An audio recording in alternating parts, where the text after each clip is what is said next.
6.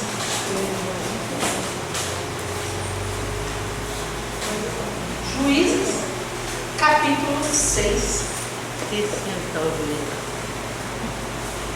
Nós vamos ler aqui um chamado. Não é a história dele que a gente vai ler, só um chamado. A palavra de Deus diz assim, ó. Então, o anjo do Senhor lhe apareceu. Apareceu para quem? Para um homem chamado Gideão. Gideão. Alguns já conhecem, outros nunca ouviram falar. Mas Gideão estava trabalhando, meio que desanimado com os problemas que ele estava passando. E aí aparece um anjo do Senhor e lhe diz assim, ó: o Senhor é com você, homem valente. Esse homem, ele era valente? Não, porque ele estava trabalhando desanimado. Mas Deus chega nele e anima ele e fala assim, ó: o Senhor é com você, homem valente. Gideão responde assim, ó: ah, meu Senhor, se o Senhor Deus está conosco, por que nos acontece tudo isto? E onde estão todas as suas maravilhas que os nossos pais contaram? Eles nos disseram que o Senhor nos tirou do Egito. Porém, agora o Senhor nos abandonou, nos entregou nas mãos dos midianitas. Olha só o que ele está falando para Deus. O Senhor nos abandonou. Você já viu Deus abandonar alguém? Quem abandona é Deus ou o homem? O homem. O homem abandona Deus. O homem deixa de ser fiel, deixa de buscar a Deus, o homem deixa de orar, o homem deixa de fazer as coisas que o aproximam de Deus. Mas olha como o homem é ganancioso. Ele se afasta de Deus, ele abandona Deus, mas ele quer que Deus não o abandone. O homem, ele gosta assim de relações tóxicas. Eu não faço nada por você, mas você tem que me servir aqui. O ser humano é assim, não é? Você vê que relações tóxicas existem. Em casamentos não é assim? Você vê que só um faz as coisas que os outros não fazem. Quem já viu um casamento tóxico, um relacionamento tóxico de amizade, onde só um tem consideração e o outro não tem, onde só um se importa e o outro não tem, às vezes na sua família, não só num casamento, numa amizade, mas em qualquer relacionamento, às vezes familiar, só você se importa e o outro não. É assim. O ser humano, ele tem essa mania, né, de achar que as coisas funcionam desse jeito. E aí ele cobra o Senhor de ter entregado o povo nas mãos dos midianitas, porque nesta época, o povo ali, né, que vivia sempre em guerra, lutando por terras, né, existia naquela época o fato de um querer o quê? Tomar a terra do outro. E ali quem estava em vitória era o inimigo de Deus, do povo de Deus. Mas não era o inimigo do povo de Deus porque Deus abandonou. Era porque o homem, o ser humano ali, para variar, estava em falha. O ser humano se afasta da presença de Deus. Logo, o que acontece? Vem uma série de problemas sobre o homem. Mas o homem não consegue compreender isso. Deus, nessa situação, poderia olhar e falar assim: se fosse eu ia falar assim, mas você é muito do folgado, cara. Mas ainda bem que Deus não é eu. Deus é Deus. Deus é tão maravilhoso. Deus vê que ele estava ali desanimado com tudo aquilo, mas Deus percebe, viu nele, que ele percebeu que estava acontecendo um problema, enquanto outras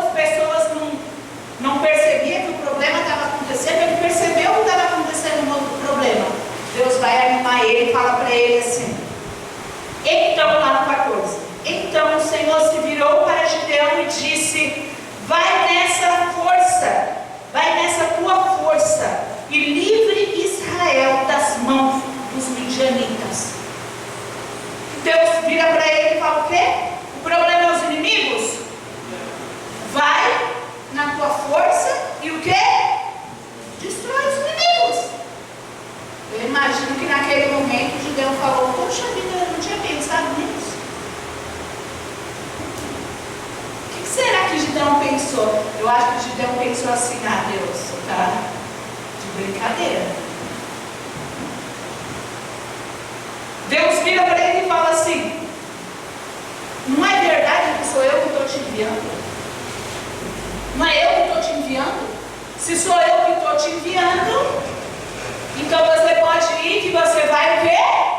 Vencer. Porque quando Deus fala para a gente fazer algo, mesmo que aos nossos olhos seja algo grandioso demais, mas se Deus falou para a gente fazer, Ele nos dá a capacidade para que aquilo seja feito. Deus fala isso para ele. Mas olha a desculpa que Gideão vai dar. E Gideão, depois, a história dele muda, mas eu não vou entrar lá na história dele, estou falando do chamado dele. Mas esse chamado dele me irrita, porque ele vira e fala assim, meu Deus, olha o que Deus falou, acabou de falar para ele, vai e vença os inimigos, porque eu te envio para vencer. Deus está falando isso para ele. Ele vira para Deus e fala, Senhor, meu Senhor, como livrarei Israel? Eis que minha família é a mais pobre em Manassés, né? A mais pobre ali da região. E eu sou o menor da casa do meu pai. Então veja o que está acontecendo aqui. Gideão, ele é o rei das justificativas. Gideão, nesse ponto, né, depois existe uma reviravolta, mas nesse ponto a autoestima dele era tão baixa, ele estava tão desanimado, e ele se achava tão incapaz de qualquer coisa, que Deus, o anjo do Senhor, aparece diante dele e fala, vai que eu sou contigo, você vai vencer. Ele fala, Senhor, eu não vou não. E ele justifica, eu sou mais, minha família é mais pobre, é menor, eu sou o menor da minha casa. Não, Senhor, não tem como a gente ganhar isso não. Deus falando que ele vai vencer, mas o coração dele não acreditava no que Deus falava. E agora eu te pergunto, quantas vezes você é essa pessoa? Deus falando para você, eu sou contigo. Você vai vencer tudo. Você vai conseguir superar todas as suas lutas. Você vai conseguir passar por cima de toda a dificuldade. A vitória é sua. E você falando, Senhor, no meu coração eu não sinto isso. Você sabe que o rei das justificativas aqui, o Gideão, ele me fez lembrar, e eu atendo muitas pessoas, né? Faço atendimento, estou sempre ajudando, falando, conversando, a igreja inteira para cuidar. E existem sempre duas justificativas que as pessoas normalmente dizem. Eu separei aqui as duas justificativas mais usadas quando as coisas não estão bem. A primeira justificativa é essa daqui, minha vida não é fácil. Minha vida não é fácil. Deus vem e fala para você, vai, você vai vencer, se anima, levanta a tua cabeça. E aí você fala, minha vida não é fácil. Quantas pessoas se justificam assim, pastora, minha vida não é fácil, acontece uma coisa atrás da outra na minha vida. Eu passo por uma luta atrás da outra, acontece uma coisa atrás da outra. Eu já ouvi muito essa justificativa. Eu falo,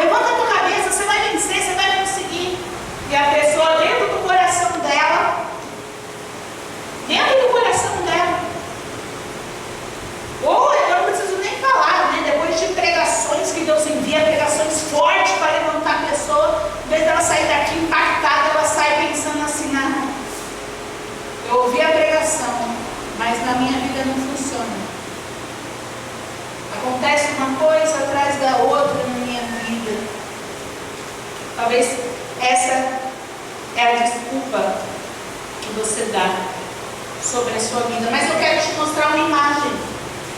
Eu vou te mostrar um gráfico da sua vida.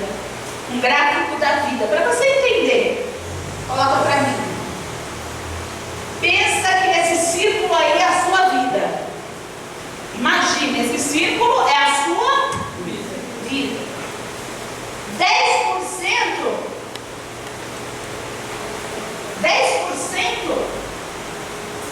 é o que acontece na sua vida. Assim, ó. Isso que você vive falando, acontece tantas coisas na minha vida. Sim, na nossa vida acontecem coisas que a gente não tem um controle. Acontece. 10% só representa 10% essas coisas que acontecem. Preste muita atenção. Os outros 90% da sua vida se resume, é resultado de como você reage ao que acontece. Porque o que acontece é coisas que aconteceu. Puxa, aconteceu uma coisa na minha vida. Tem coisas que acontecem que você não tem. Você não tem controle, aconteceu. Mas para de justificar que na minha vida acontece uma coisa ruim atrás da outra, porque sua vida não é ruim por isso. Sua vida não é ruim por isso, porque não acontece uma coisa ruim atrás da outra. Pode ter certeza. 10% é o número, é a representação do que acontece. 90% é o resultado de como você reage. Isso é muito sério. Vou dar alguns exemplos para vocês. Vamos pensar aqui nos milagres de Jesus. Fala aí no milagre de Jesus. Uma pessoa. Milagre de uma pessoa. Curou o cego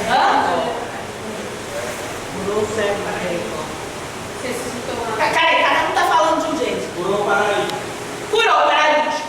Então vamos lá. Curou o paralítico. Porque o cara fala baixinho no seu lugar, não chega nada aqui.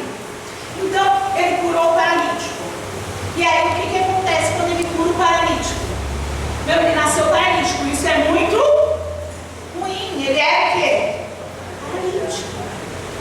Pô, que chato. Isso é ruim. Isso foi uma coisa que aconteceu. Ele tinha controle?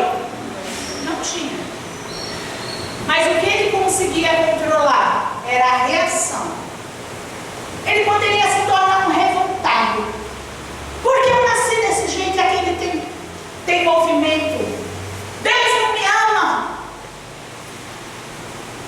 O fato de ele ter nascido paralítico era 10% da vida dele, dos problemas dele. Se ele fosse revoltado, reclamando, tudo isso ia compor a vida dele. Mas quando ele toma a decisão de pedir ajuda para os amigos, para levar até Jesus, ouviu falar, e Jesus faz, eu quero que mude, eu aceito isso. A reação dele começa a mudar tudo. Muda até os 10%. Consegue perceber? Eu vou falar de um milagre que está fresquinho aqui, porque foi pregado esses dias. Foi a mulher do fluxo de sangue, né? Ela falou ali, o fluxo de sangue. A mulher do fluxo de sangue, ela tinha um problema. E esse problema, esses 10%, acabavam com 100% da vida dela, porque era um 10% ruim ali. Quando ela decide fazer algo, quando ela decide agir, quando ela decide reagir, o que acontece? Tudo muda. Então, se ela falasse assim, se ela se entregasse e falasse assim, bom, já era, acabou, já era, eu estou fraca, sou vista como suja na sociedade da época, estou fraca, não tenho condições. Se ela pensasse assim, já era, minha vida é uma porcaria. Sabe como que ela ia morrer? Tendo uma vida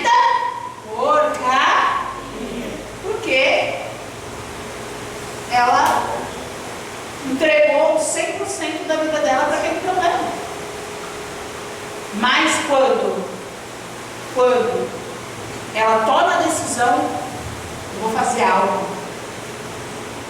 ela muda 100% da vida dela. A sua vida é composta mais por reações. O Jairo estava com a filha dele o quê em casa? Doente. Os médicos provavelmente falaram, a menina vai morrer. Porque ela estava muito doente. Ele poderia falar, bom, teve que fazer. E a vida dele ia ser 100% triste.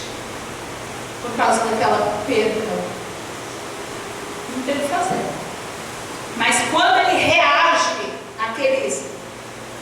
àquela situação ruim, ele reage. Ele pega e ele vai até Jesus. Ele pede ajuda para Jesus, ele mudou tudo. A reação muda tudo. A sua reação muda o seu destino. Vai para pensar. A reação muda o destino. Outro milagre que todo mundo conhece, que é fácil de falar aqui, que todo mundo conhece, é o cego Bartimeu. Quem não conhece a história desse cego? Todo mundo conhece. A reação dele, Jesus está passando, Jesus, filho de Davi, tem compaixão de mim. Ele foi com as armas que ele tinha. Mas e se ele tivesse ficado com vergonha? Ou se ele tivesse começado, tivesse parado no meio do caminho? Porque ele teve a reação de começar a clamar ao Senhor para mudar 100% da vida dele. E aí o que acontece? As pessoas quieto, fica quieto. É assim. Quando você começa a reagir aos problemas, você começa a incomodar as pessoas. E as pessoas querem que você se cale. Não tinha nada a ver. As pessoas ali com problema, mas elas foram até o céu, até o Bartimeu para falar: quieto, incomode o mestre. Não é assim? Tem gente que começa a reagir, vem a primeira dificuldade, a primeira imposição, o primeiro problema, ela para de reagir. Quando ela para de reagir de forma correta, ela entregou os pontos.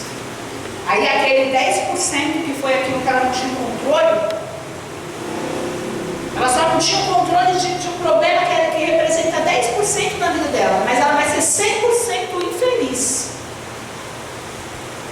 Porque todo o resto desses 10%, todo esse 90% dependia da reação dela, dependia da atitude, dependia da decisão. E não existiu, não aconteceu. Então para de ter essa desculpa. Essa desculpa número 1. Essa desculpinha de eu não venço. Deus, essa justificativa. Não venço porque é tanta luta, acontece uma coisa atrás da outra, acontece uma coisa atrás da outra. Não é bem assim. Coisas acontecem, mas a sua falta de reação, sua falta de querer solucionar os problemas, sua falta de coragem para resolver, para agir, para reagir a um problema, é o que te coloca numa vida 100% infeliz. Então você precisa pensar nisso. Poxa, o que eu decido? O que eu decido? Você tem que decidir. Mas o diabo vem com tantas tentações. 10% representa as tentações do diabo na sua vida. Os 90% é você não reagindo do jeito como deveria reagir ao pecado. É por isso que você cai. E sua vida fica 100% infeliz. Consegue entender isso? O fato é reage, cara. Porque Deus está falando para você: levanta, eu não te escolhi. Você está sendo aquela pessoa. Ninguém me ama, ninguém me quer. Eu não sei, eu não consigo. Eu não posso. Minha vida é dura. Minha vida é difícil. Uma coisa atrás da outra. É difícil porque você não reage. Fala para a pessoa do seu lado. Quando a vida de alguém é difícil, é porque essa pessoa não está reagindo. Então reage. Se Deus está falando para você, vai! Por que no seu coração você não crê? Por que no seu coração você duvida? Deus fala: eu te chamei. Por que no seu coração você cogita? Deus me chamou. O que ele viu em mim?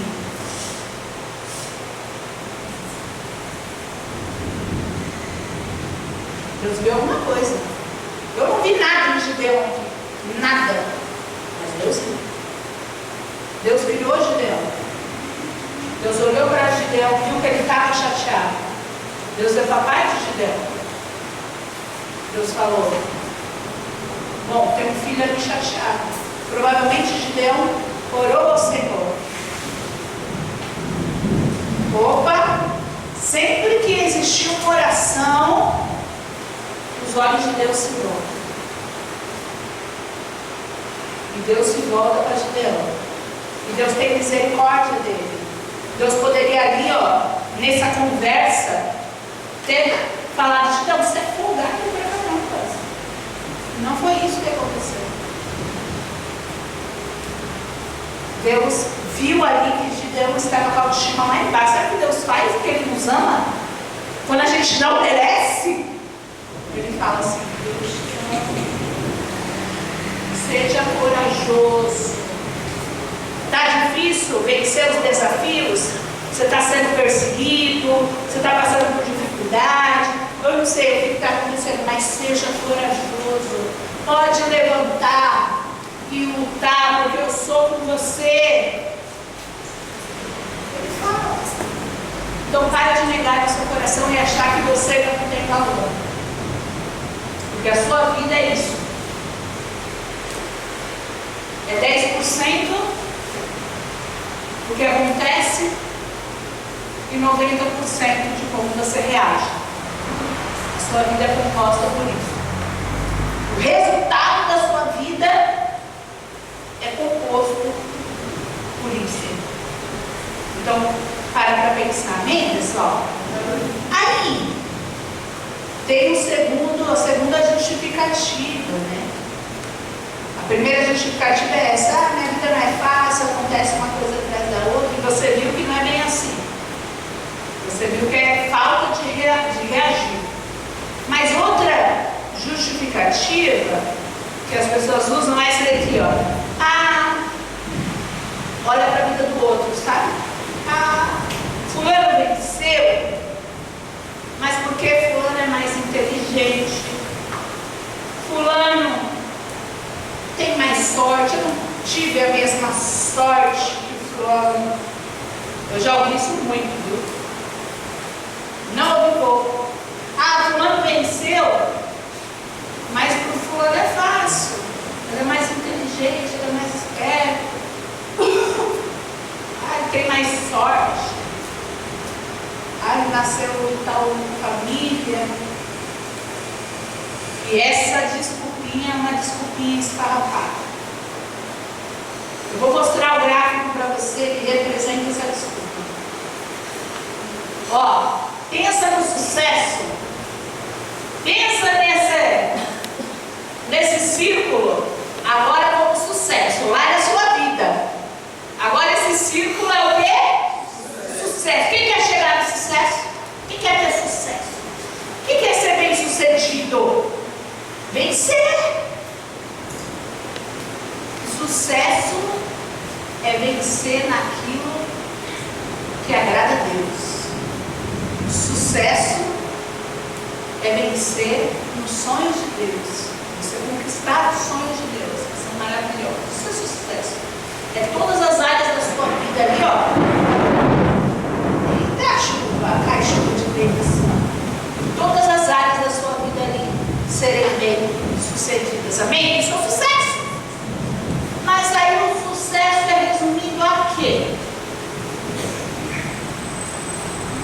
5% do sucesso acontece por causa da inteligência. 95% do sucesso acontece por causa da consistência. E o que é a consistência? Eu já falei aqui. Uma pessoa persistente, uma pessoa constante, uma pessoa que está ali, ó, é uma pessoa que desiste. Uma pessoa consistente, ela não é aquela pessoa que desiste, bate a cara aqui, vira lá, depois desiste. Não. Ela é insistente, ela é persistente.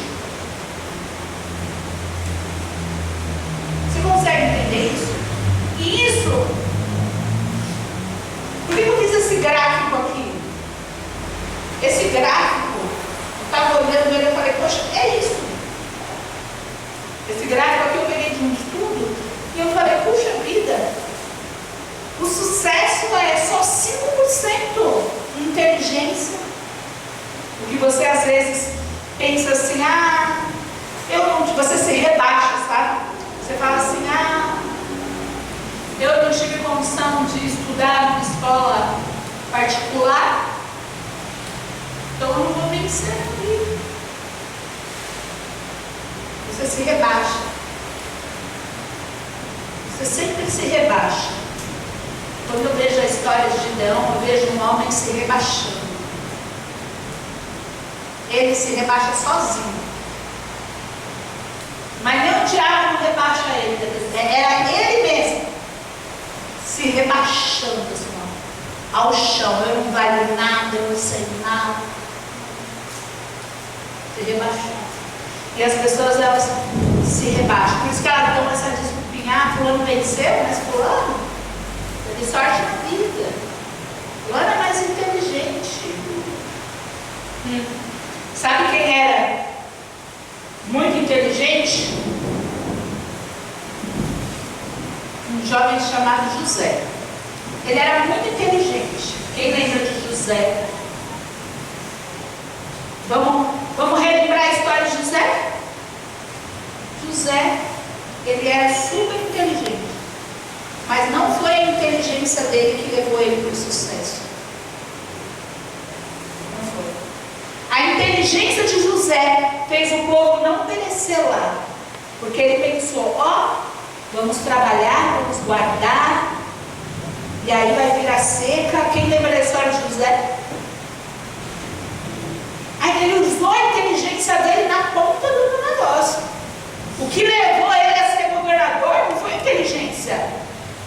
Foi a consistência. Porque quem era José? Vamos pensar. José era um jovem. Então a gente fala que ele era inteligente, mas na verdade quando ele era pequeno ele não era muito inteligente não. Porque os irmãos dele trabalhavam, tinham ali experiência. Ele era ainda jovem, novinho. Estudava ali, sabe assim.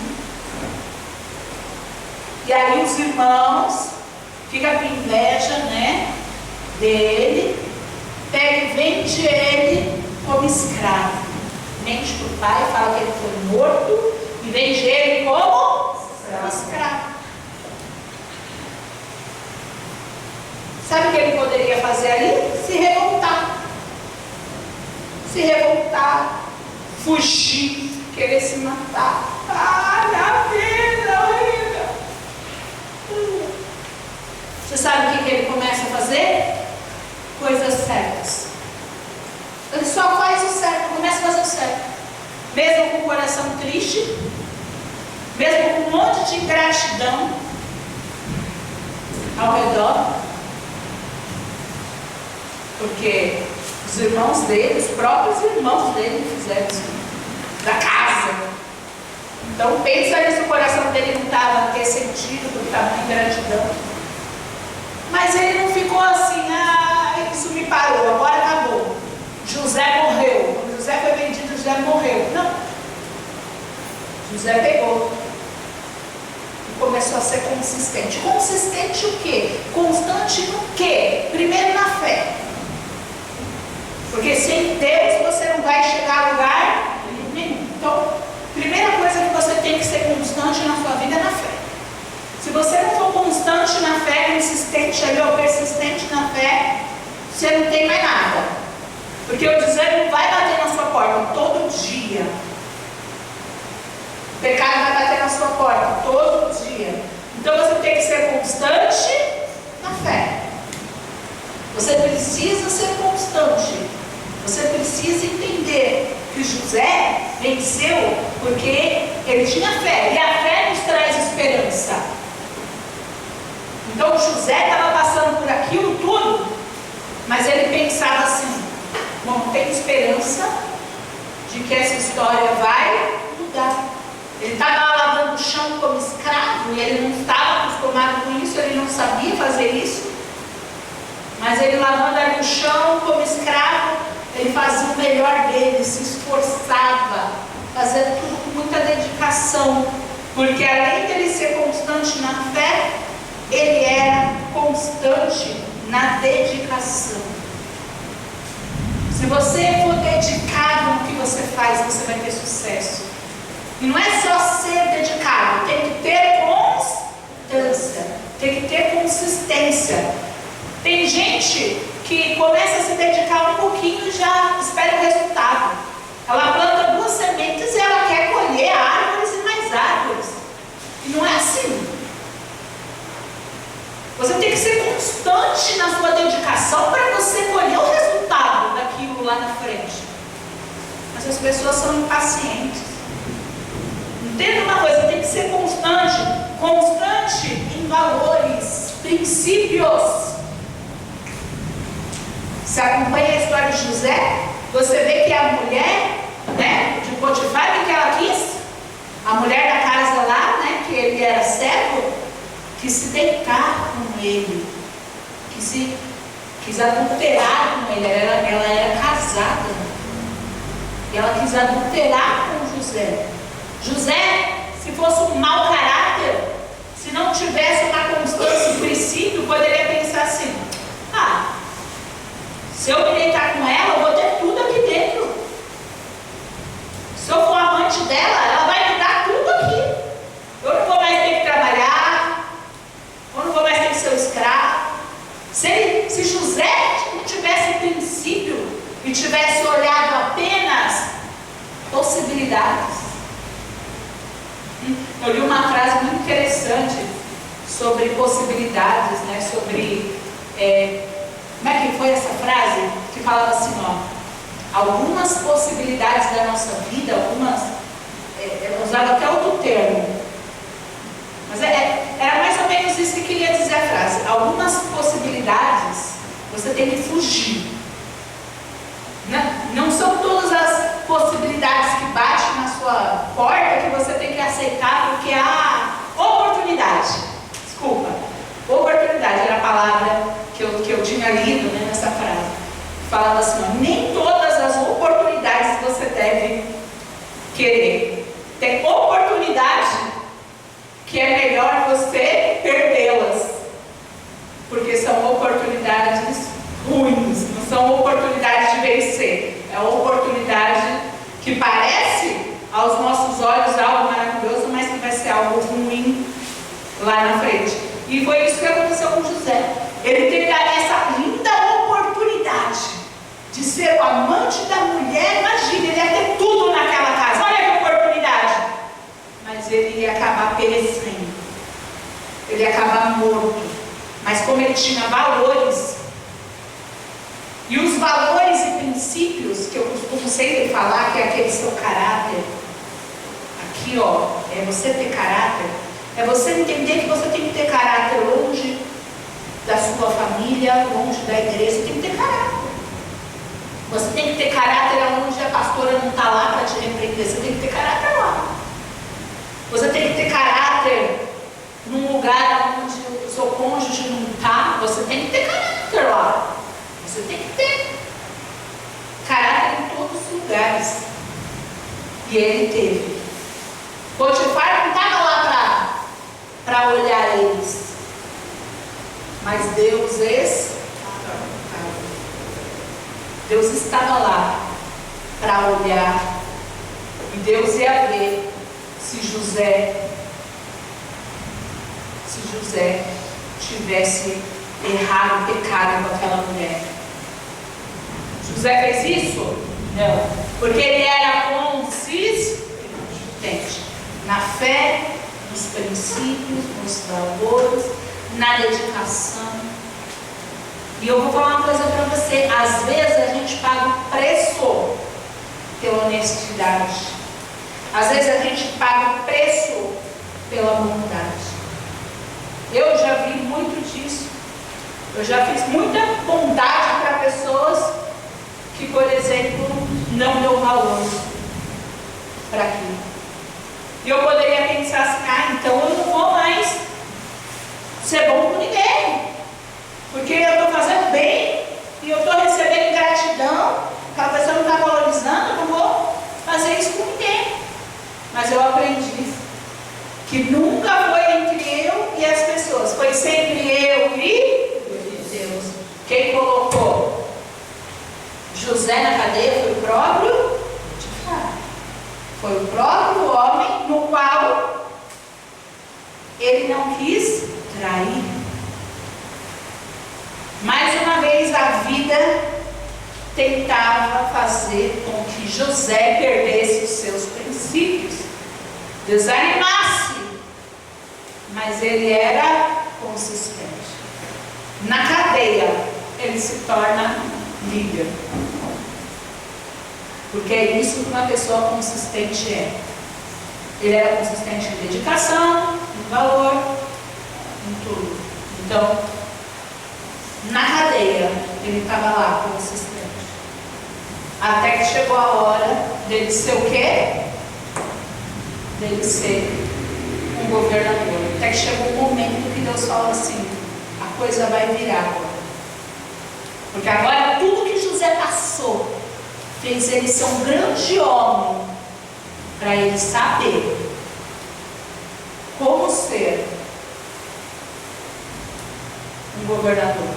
Porque a pequena inteligência de José lá no começo não valia nada.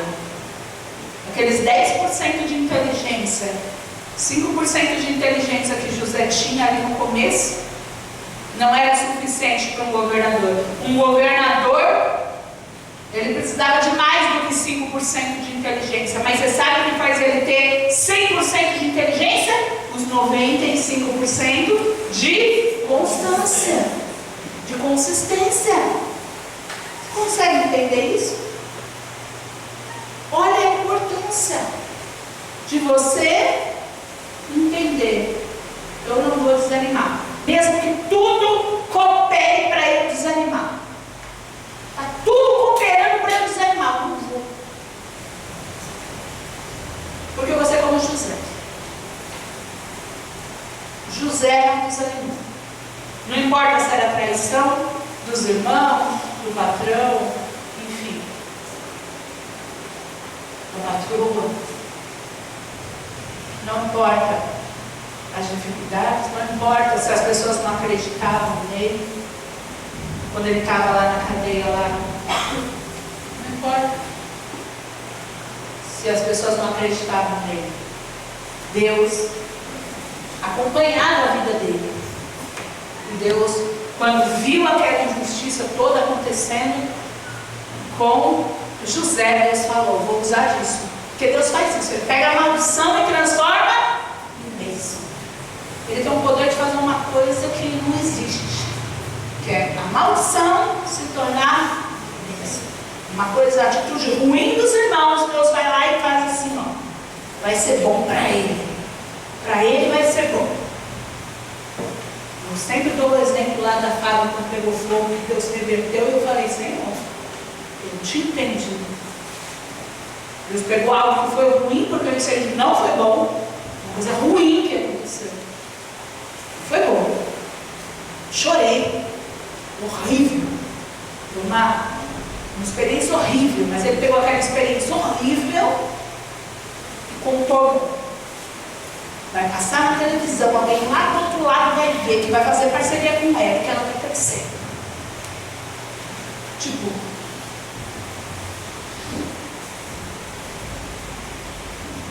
Foi o que Deus fez com José.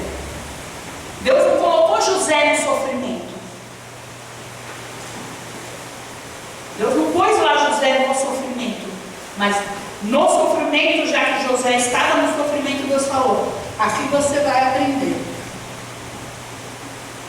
Se você for constante, você vai chegar lá. E Deus exaltou. Porque é isso que acontece com quem permanece. Hoje você é humilhado. Amanhã você é o quê? Exaltado. Que coisa. Fala aí para a pessoa do seu lado. Talvez hoje você seja humilhado. Mas se você for constante, na fé, nos valores, nos princípios de Deus, no ânimo, na dedicação, você vai ser honrado. O nome do Senhor vai ser exaltado através da sua vida. Você crê? Porque se você não crer, meu amado, você vai estar sendo igual ao Gideão. Deus falando, você vai. Deus enviou essa mensagem hoje. O anjo da igreja hoje é pastor aqui, falando a mensagem da boca de Deus. Falando para você, você vai vencer. E aí você tem que escolher. A gente falou sobre vários personagens aqui. De Gideão, que teve um início difícil. Depois dela deslanchada, mas teve um início difícil. Porque a autoestima dele estava lá no chão. Começa a reconhecer o teu valor. Se Deus fala que é com você, fala, amém. Então eu vou superar o que eu achei que eu não ia superar. Se Deus é comigo, então eu vou vencer o que era muito grande aos meus olhos, o que eu achei que eu não ia vencer. Se Deus é comigo, então eu vou conseguir resistir aquilo que eu não estava com fé de resistir, mas eu vou resistir. Eu vou ser constante. Eu vou conseguir. Você precisa determinar isso no seu coração. Você precisa escolher ser como a águia. A águia voa alto. Por que a águia é um exemplo? Porque é uma ave que voa sob pressão. O passarinho, ele voa aqui, ó, baixo. Então não tem pressão. Agora a ave, ela voa sob pressão. E às vezes na nossa vida, a gente vai viver sob pressão. Às vezes na vida, nessa terra, não vai ser fácil. Coisas vão acontecer. Coisas acontecerão. Mas a sua reação vai mudar essas coisas. A sua reação vai mudar a sua vida. Amém, pessoal? Amém. Então guarde isso no seu coração. Pare de dar desculpas. Pare de se justificar. Apenas siga. Siga na fé. Siga fazendo certo. Não seja ansioso. Já pensou se José fosse ter ansiedade? Eu sonhei lá atrás que eu seria rei e eu estou aqui limpando o chão. Ele ia desistir se ele fosse ansioso. Ele ia desistir, ia ficar batendo a cabeça em todo canto até se perder e tirar a vida dele e falar, acabou, minha vida é um lixo. Não. Ele foi consistente em fazer o bem, em fazer o certo. Faça o certo. Faça o certo e permaneça fazendo o certo. Você vai ver a sua vida decolar. Amém, pessoal?